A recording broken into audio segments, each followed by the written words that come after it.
कमरा बंद था। हवा में मोगरे के फूलों की खुशबू इतनी तेज थी कि मेरा दम घुट रहा था। मैं, ज़ारा, बिस्तर के बीचों बीच घूंघट ओढ़े बैठी थी। मेरे हाथों की मेहंदी अभी भी गीली लग रही थी और मेरा गला प्यास से सूख रहा था।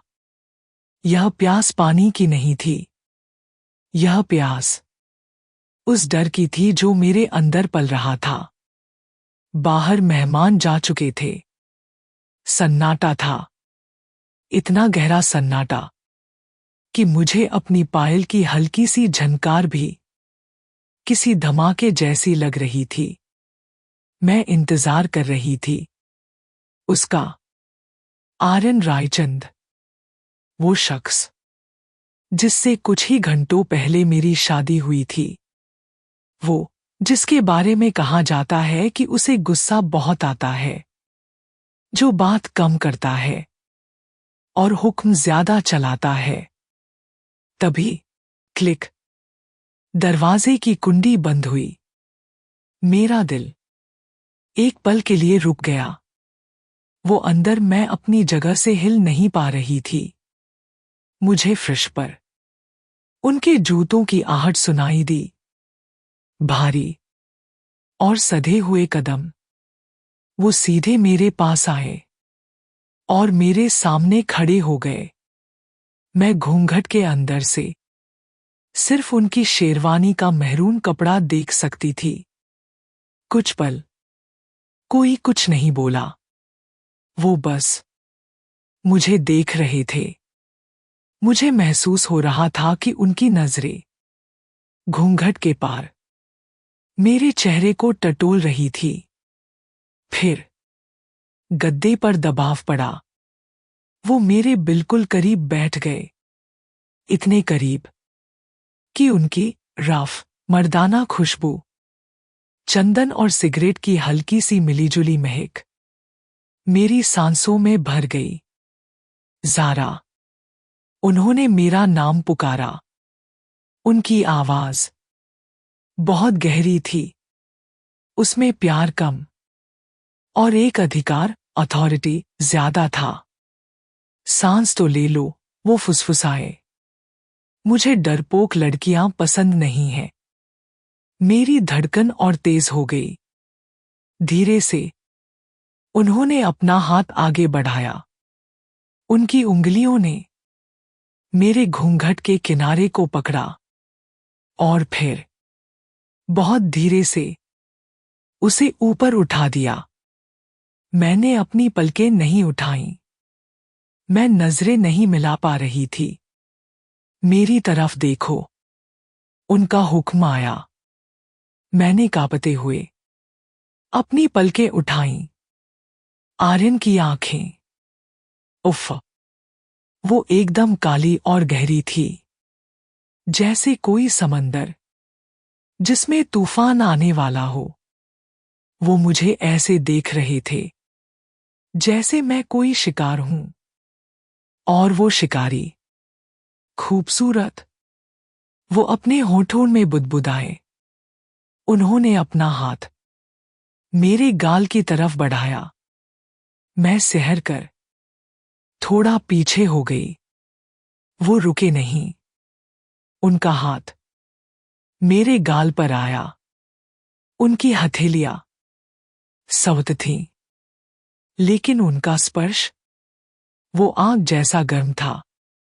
काम क्यों रही हो? उन्होंने अपना चेहरा मेरे चेहरे के करीब लाते हुए पूछा। मैं कोई गैर नहीं हूं ज़ारा, मैं तुम्हारा शौहर हूं। उनका अंगूठा मेरे होंठों को छूने लगा। आह! मेरे मुंह से एक दबी हुई सिसकी निकल गई। उन्होंने एक गहरी सांस ली। तुम्हारी ये घबराहट मुझे और पागल कर रही है। वो मेरे कानों के पास झुके। उनकी गर्म सांसें मेरी गर्दन पर पड़ी। मेरे बदन में एक सिहरन दौड़ गई। मेरे रोंगटे खड़े हो गए। तुम्हारे ये गहने। उन्होंने मेरे भारी नेकलेस को उंगली से उठाया। बहुत चुभ रहे होंगे ना? जी, मैंने मुश्किल से कहा। लाओ, हटा देता हूं। उन्होंने मुझे अपनी तरफ खींचा। अब मैं उनकी छाती से लगभग चिपक गई थी। वो मेरे पीछे मेरी गर्दन की तरफ झुक गए नेकलेस की डोरी खोलने के लिए। लेकिन डोरी खोलने की जगह मैंने महसूस किया कि उनके होंठ मेरी गर्दन के उस तिल पर हैं, गर्म और गीले। आर्यन, मेरा हाथ उनकी शेरवानी पर कस गया।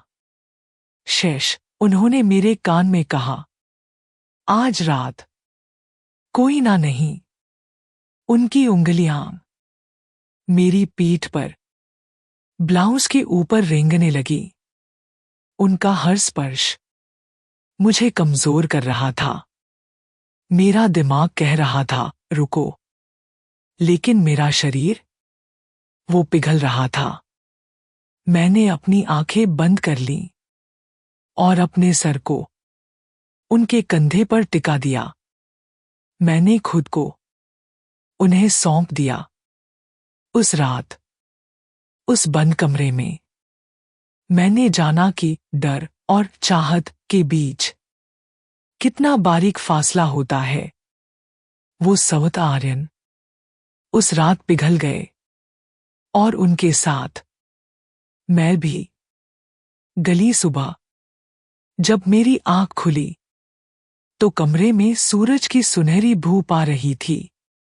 मैंने करवट ली और देखा कि आर्यन गहरी नींद में सो रहे हैं।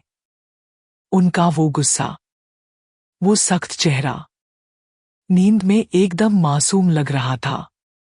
उनके बाल माथे पर बिखरे हुए थे। मुझे कल रात की याद आई और मेरे गाल शर्म से लाल हो गए। मैंने धीरे से अपना हाथ उनके चेहरे की तरफ बढ़ाया, उनकी उस लट को हटाने के लिए। तभी उन्होंने मेरा हाथ पकड़ लिया, बिना आंखें खोले, और एक झटके में मुझे खींचकर वापस अपनी बाहों में गिरा लिया।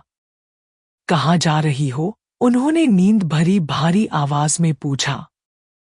वो, सुबह हो गई है आर्यन। मैं उनकी छाती पर सर रखकर बोली। नीचे सब इंतजार कर रहे होंगे। उन्होंने अपनी आंखें खोली और मुस्कुराए। वो पहली बार मुस्कुराए थे। पूरी दुनिया को इंतजार करने दो ज़ारा। उन्होंने मेरे माथे को चूमते हुए कहा, मेरी सुबह तो तुम्हें देखकर ही शुरू होगी। उस पल मुझे एहसास हुआ कि जिसे मैं अजनबी समझ रही थी, वो अब मेरा सब कुछ बन चुका था। वो अरेंज मैरिज का जुआ मैं जीत चुकी थी, क्योंकि मुझे मेरा हमसफर मिल गया था। तो ये थी एक नई शुरुआत। कभी कभी जिंदगी हमें ऐसे मोड़ पर ला खड़ा करती है जहां हमें लगता है कि सब अनजाना है। लेकिन अगर हमसफर आर्यन जैसा हो तो हर रास्ता खूबसूरत हो जाता है। आपको आर्यन और ज़ारा की ये dark to happy love story कैसी लगी? अगर आपके चेहरे पर भी वो स्माइल आई है जो अभी ज़ारा के चेहरे पर है, तो वीडियो को लाइक करके अपनी हाजिरी लगाइए। और हाँ, क्या आप चाहते हैं कि मैं आर्यन के पॉइंट ऑफ व्यू, नजरिए से भी कहानी सुनाऊं? कि उस रात उसके दिल में क्या चल रहा था? तो कमेंट में लिखिए आर्यन्स पीओवी। सब्सक्राइब कीजिए मिडनाइट डिजायर्स को। मैं हूं ज़ारा। मिलती हूं अगली कहानी में। तब तक प्यार पर भरोसा रखिए।